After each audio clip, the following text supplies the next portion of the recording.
Hello दोस्तों, आज की इस कहानी में आप सभी का स्वागत है। इस कहानी में मैं एक लड़के का रोल निभा रही हूँ। दोस्तों, मेरा नाम रौनक है और मैं अपनी मम्मी का इकलौता बेटा हूँ और इस समय मेरी उम्र 22 साल है और मैं कॉलेज की पढ़ाई कर रहा हूँ। मेरे घर में मैं और मेरी मम्मी रहती है। मेरी मम्मी स्कूल प्रधान अध्यापक है। पापा का कई साल पहले एक एक्सीडेंट में उनका देहांत हो गया। तब से मेरी मम्मी बहुत अकेली और उदास रहने लगी थी। अब मैं आपको अपनी माँ के बारे में बताता हूँ। मेरी माँ का नाम पायल है। दिखने में काफी सुंदर है। उनका रंग बहुत गोरा है।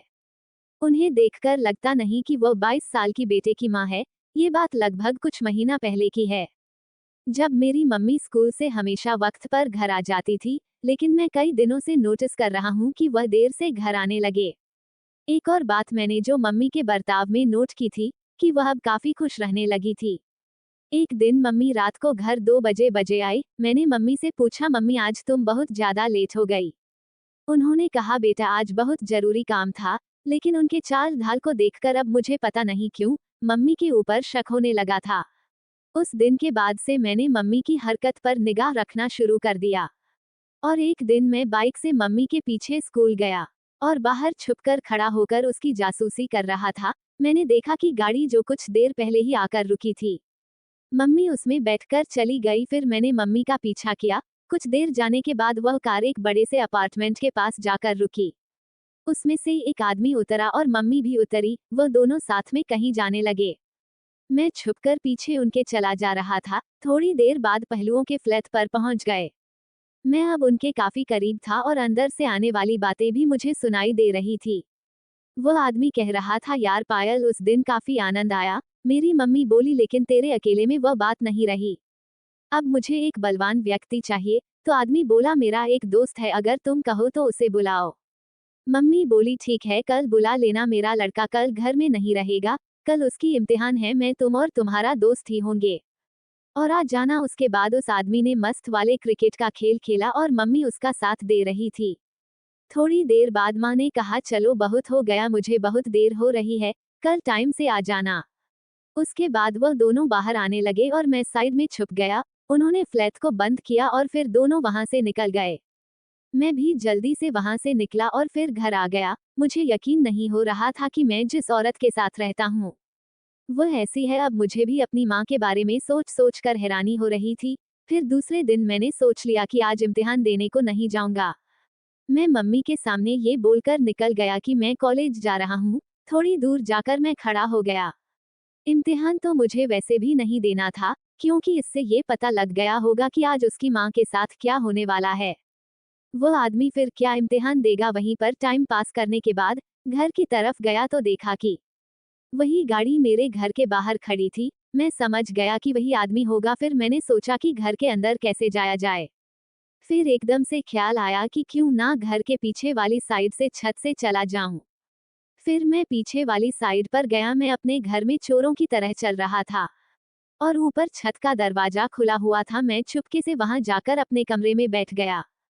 फिर देखने लगा कि वह क्या कर रहा है, मगर किसी की कोई आवाज नहीं आ रहे थे। फिर एकदम से मेरी मम्मी की आवाज आई, अमित जी यहाँ आए ना। मैंने देखा कि मेरी मम्मी सज संवर कर बहुत खूबसूरत लग रही थी। बहुत अधिक मेकअप किया हुआ था। वह आदमी बोला, यार जल्दी करो, मेरा दोस्त आ रहा होगा। मैंने सोचा इसका मतलब अभी दूसरा आदमी नहीं आया है। फिर मम्मी और वह आदमी जिसका नाम अमित कहकर मम्मी पुकार रही थी, वो दोनों हॉल में आकर बातें करने लगे। मम्मी कहने लगी, रुको, अपने दोस्त को आने दो। अमित बोला, आ जाएगा यार पायल। वही तब तक अचानक डोर बेल बजी। मैंने देखा कि एक हट्टा कट्टा आदमी बाहर खड़ा है। अमित ने उसको अंदर बुलाया। फिर दोनों जाकर सोफे पर बैठ गए। मेरी मम्मी दोनों के लिए शरबत लाने रसोई में चली गई। तब उस आदमी ने कहा, यार ये तो बहुत सुंदर है। तब तक मम्मी आ गई और दोनों को शरबत देने लगे। तभी मैंने देखा कि वह आदमी मम्मी को देखने लगा। इसके बाद मम्मी बहुत ही अजीब भाषा में बातें कर रही थी। मैंने आज से पहले उन्हें ऐसी बातें करते नहीं देखा था। फिर तीनों ने शरबत पीना शुरू कर दिया। कुछ घंटे तक चलने वाले मैच के बाद तीनों लोग एकदम थक गए थे। मुझे ये सब देखा नहीं गया जो आज मेरी आंखों ने देखा था। वह देखकर तो मेरे पैरों तले जमीन निकल गई। मैं नहीं जानता था कि मेरी मम्मी ऐसे इंसान हैं। फिर वह सब कुछ देर बाद वह तीनों बाहर आए। फिर वह हॉल में सोफे पर आकर बैठ गए। कुछ देर उन्होंने आपस में बातें की और फिर वो दोनों चले गए। उनके जाने के बाद भी मम्मी अपने रूम में जाकर सो गई। फिर मैं छत से वापस आ गया। उसके थोड़े समय के बाद मैं घर के अंदर दाखिल हुआ। मैंने एक नज़र मम्मी को देखा, ये सोचकर कि कहीं मुझे देखने में कोई भूल तो नहीं हो गई। मैं नहीं जानता कि मेरी मम्मी ने ये सब क्यों किया, लेकिन अब मेरे दिमाग में हर वक्त यही सब चलता रहता कि ये लोग आखिर में करते क्या है। कुछ दिन तक मैं उन पर नजर रखा और उन्हें पता नहीं चलने दिया कि मैं उन पर नजर रखता हूँ। एक दिन फिर से ऐसे ही घर में था और वही आदमी का फोन आया। मम्मी ने फोन उठाया और किसी एड्रेस पर चली गई। मैं भी पीछे पीछे गया। वह बहुत ही बड़ा खंडहर जैसा घर था। मम्मी के साथ वह दोनों आदमी भी थे। दोनों गाड़ी से उतरकर उस घर के अंदर दाखिल हुए। मैं भी उनके पीछे पीछे गया और देखा वह लोग आपस में क्या बातें कर रहे थे। और दोनों आदमी कह रहे थे, यार आज मजा नहीं आ रहा। मम्मी कहने लगे, मजा भी आएगा और शाम भी रंगीन होगी। पहले कस्टमर को माल दिखाया गया। वह आदमी कहने लगा, माल दिखा दिया है, बस उधर से काम बन जाए, फिर सब ठीक ठाक है। मम्मी कहने लगी, तुम लोग काम में ही ऐसा तेल डाल मत किया करो, मुझे जल्दी जल्दी काम पसंद है, जल्दी से माल भिजवाओ और काम खत्म करो। वह आदमी कहने लगा, सब हो जाएगा, तुम फिक्र क्यों करती हो, अब पहले हमें तो खुश कर दो। मम्मी भी तुरंत मान गई और उनके साथ उनके जैसा ही रहने लगी। मैं समझ गया था कि मम्मी गलत रास्ते में कुछ लोगों के साथ चल पड़े हैं। वो औरत नहीं है जिसे मैं जानता था। मैं जल्दी वहां की पुलिस चौकी को फोन किया और सारी हकीकत और वह जगह का एड्रेस दे दिया। जब पुलिस वहां पहुंची तो पता चला कि यह लोग तो कुछ खुफिया लोगों से मिले हुए हैं और गांव के गरीब की लड़कियों को उठाकर बाहर भिजवा देते हैं। ये लोग बहुत गलत काम कर रहे थे। वो पुलिस वाला कहने लगा, तुमने बहुत अच्छा काम किया बेटा, जो समय पर बता दिया। तुम नहीं जानते ये लोग बड़े क्रिमिनल हैं। हमें आज तक पता नहीं चल पा रहा था कि इस काम में ये सब कौन कर रहा है। अगर तुम साथ नहीं देते तो कभी हमें पता नहीं चलता। जितने बड़े बड़े लोगों का हाथ था, इंस्पेक्टर ने सब लोगों को पकड़ लिया।